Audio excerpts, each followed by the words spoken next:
All right, guys, we're in the home stretch, and I've got some things to share before I get back to preparing and trying to get this place in some kind of order so it's not a total disaster.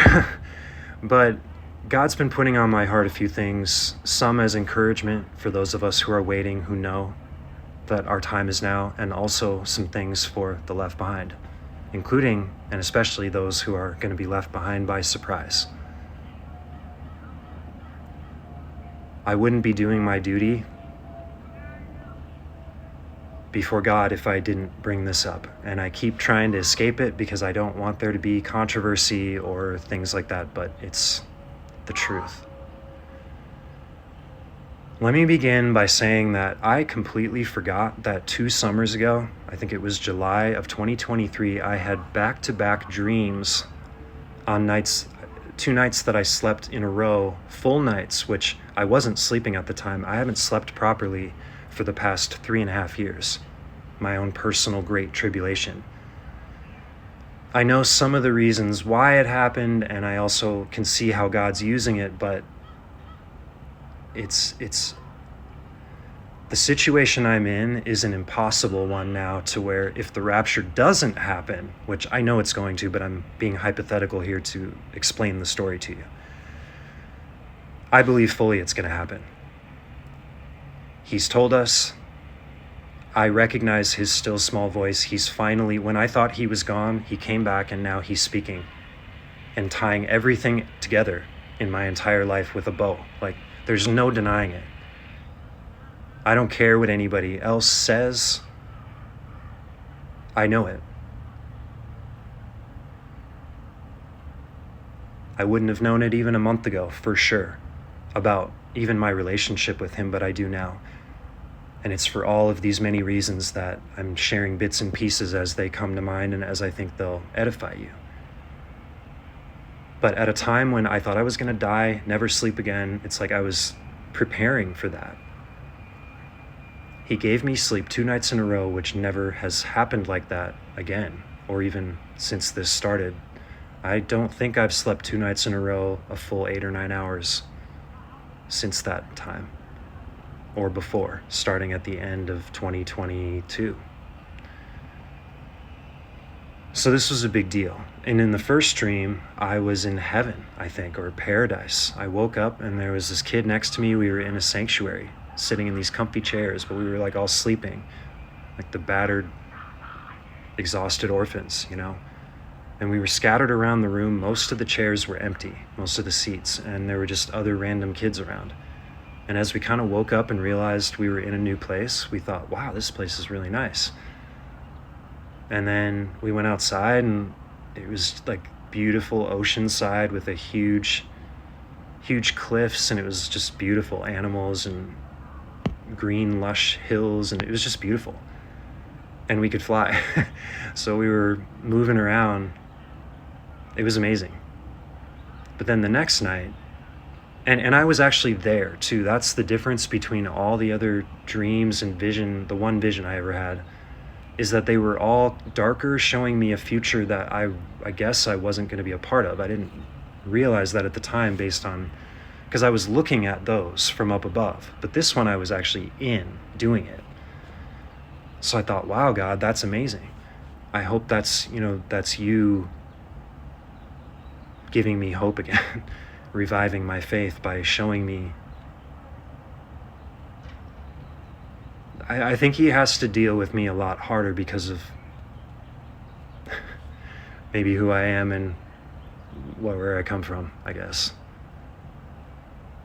And I'm grateful that he's doing that. It's hard because of, you'd have to know the situation. It's really not going to fit in a video.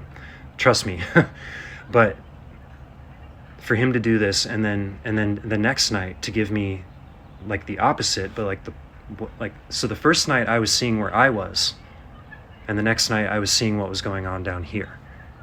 And I was right here at this house, looking down from above again, and there were people in it that I knew. And some were confused, some were angry, some were kind of checked out, doing their own thing. And it was just chaos. But life was still going on and people were picking up the pieces of something. Initially, I actually wasn't even thinking this was the rapture. I was thinking I died because of the condition I was in real life, when I woke up, what this was all like for me. But I think actually it was pointing to the rapture now, in hindsight. And I give God the credit for sharing this. The reason sharing this with me, because I don't know how I forgot about these dreams. That first one was the most significant. That was the most exciting one I've ever had, and I forgot about it. I guess that's what happens when you get stuck back in the life that we have to live. Because if I'm saying this hypothetically, I 100% believe the rapture is about to happen. But let's say it didn't. I had to go to God about this before and say, well, God, in that scenario, then I have to completely shift my priorities. Otherwise, I might as well go set up my homeless tent, that kind of thing. But he keeps reorienting me back towards, no, put your priorities into this and preparing the place that I've put you in. That's not where you're going to stay, but someone else will. And leave behind things that will help them. I know we don't have a lot of time left, guys. I wish I could have done this weeks ago. I apologize. Hopefully everyone's already been doing it, though. See, that's the beauty of this, is that even when we make mistakes or we miss it, God will find another way to do it. He knows we're doing our best, But for those with prideful Pharisee hearts still, they don't understand this. The more they see this kind of stuff, it seems like the angrier they're getting, the more defensive they're getting. It's starting to become clear to me that a lot of these people are going to be the ones that the moment we really are gone and they realize they're wrong, they're then going to take the torch and become kind of like who we are now. How they're treating us is how they're going to be treated by the next deceptions and all the things that God's going to use to test the left behind, to refine the last remaining parts of Israel, so we can all be joined together in the end. But what a blessing it is to be having the first ticket out. Man, I do not deserve this. I keep asking God, I'm like, it doesn't feel right. Almost like give the lifeboat to somebody else, but it's like, that's not God. God works in mysterious ways, and really my life, I'm thankful. It's needed more than ever. All of us who are waiting for the rapture right now, I think, feel desperate. Like, I don't know what I'm going to do, Lord. It's not about the date. It's just about, like, you're going to have to perform a miracle then on earth. Otherwise, you know what I'm saying? You know what I'm saying. If you know, you know. And it seems like the Pharisees don't, because maybe they've got comfortable lives. It's like we're all in different places, and the lowliest of us, the orphans and the widows, are the ones that God is going to honor. The first shall be last, the last shall be first. And God knows the hearts to know who's who. It's not just what you think you see on the surface. But you can get a sense. Us brothers and sisters, we kind of have I don't want to use that word because I know some people think it's new age, but I'll use it anyway. Guys, nothing is sin to us in this sense. Like it's a vibe, right? I just mean by that I resonate with it. It's like, yeah, no, that's it. You just know it.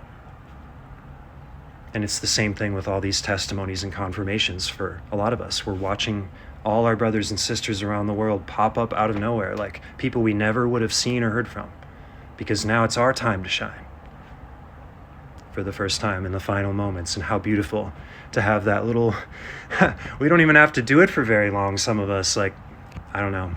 I just feel so abundantly grateful. And I'm not going to let anybody steal my joy or my crown. And don't you let it happen to you either, okay? So Lord willing, I'll try to be back. Sorry I couldn't get to that song. It's just going to have to wait till heaven. But I'll do whatever I can. All right, love you guys.